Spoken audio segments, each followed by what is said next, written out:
All right, so move on to the next segment. I'll be sharing what I do believe are the best prospects in the sport of boxing today. So, me, truthfully, I do believe that the list of fighters, the 5 fighters I'm about to say, are the best prospects that the sport of boxing has to offer today. So, by any means, this is in no particular order, but these are my 5 best prospects in the sport of boxing today. So, I have Carmel Moten on my list. Carmel Moten is under the learning tree of Floyd Mayweather, one of the greatest to ever do it. He has a bright future in the sport of boxing. I do believe he's one of the best prospects in the sport of boxing.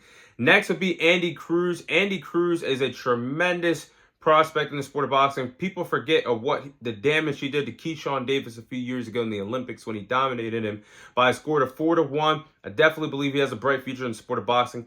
Next would be Bruce Carrington, Shushu. Definitely a big fan of his skill set. I do believe Top Rank is doing a tremendous job building him up, and I do believe he could be a future world champion in the sport of boxing.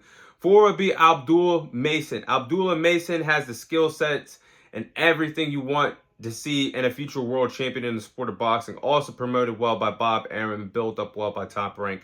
And 5, I have Emiliano Vargas. I do believe that he could be the wild card factor in a year or so at the super lightweight division at 140 in the sport of boxing. Could be a threat with his power and skill set. So I do believe that those lists of fighters are the best prospects in the sport of boxing today. Now let's go into a deeper dive of why I do believe they are the best prospects in the sport of boxing today.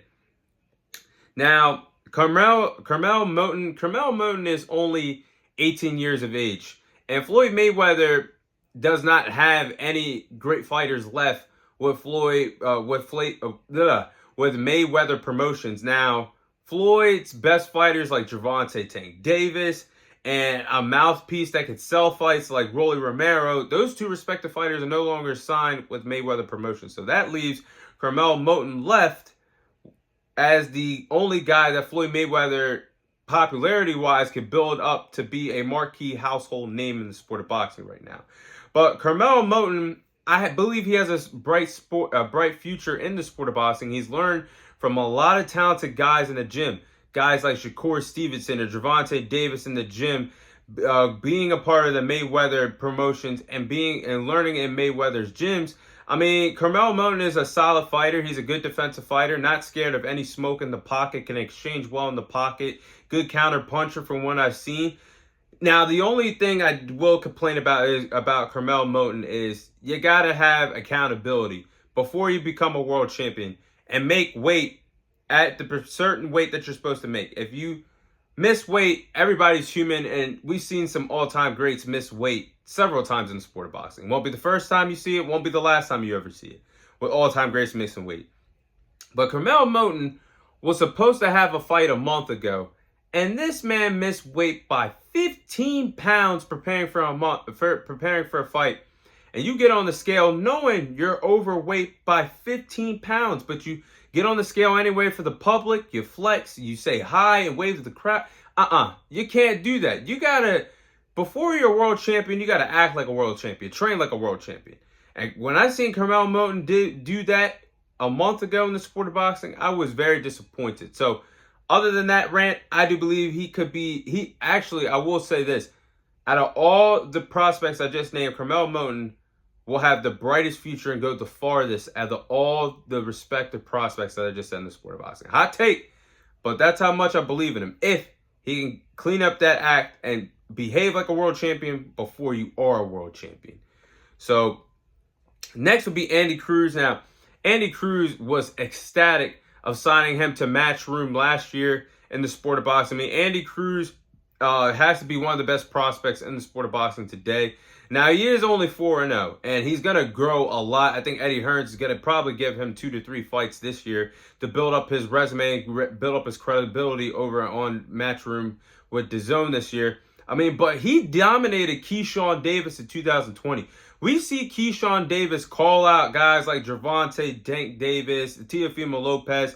Keyshawn Davis never calls out the guy that dominated him in the Olympics by a score of 4-1 in the 2020 Olympics. And he's defeated Keyshawn Davis several times in the amateurs That speaks volumes of what you could do, because Keyshawn Davis is one fight away from possibly becoming a WBO world champion at the lightweight division. So I think Andy Cruz is one hell of a prospect. Now, Bruce Carrington is an exciting fighter at the lower weight classes.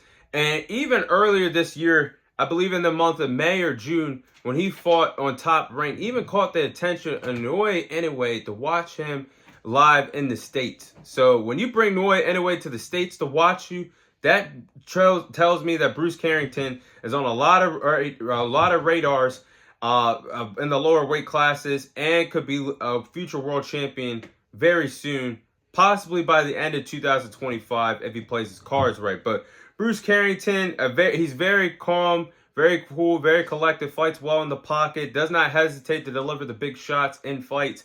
He has the speed, the power. From a prospect standpoint, I think he does a good job adjusting well in between rounds, and could be the next world champion from Brooklyn, New York. We've seen some all-time greats hold world titles from Brooklyn, New York, like Mike Tyson and Zab Judah. So I think he really does have a bright future in the sport of boxing for Bruce Carrington.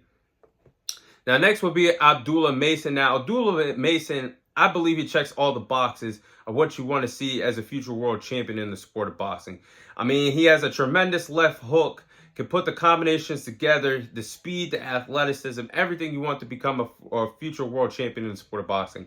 And he's showed that he could overcome adversity. I mean, a month ago when he fought on the Keyshawn Davis card, he got dropped in the beginning of the rounds in that fight, got up, stayed calm, cool, and collected, and then delivered the knockout blow in the second round of his last fight. So definitely a tremendous boxer, and I do believe he does have a bright future in the sport of boxing.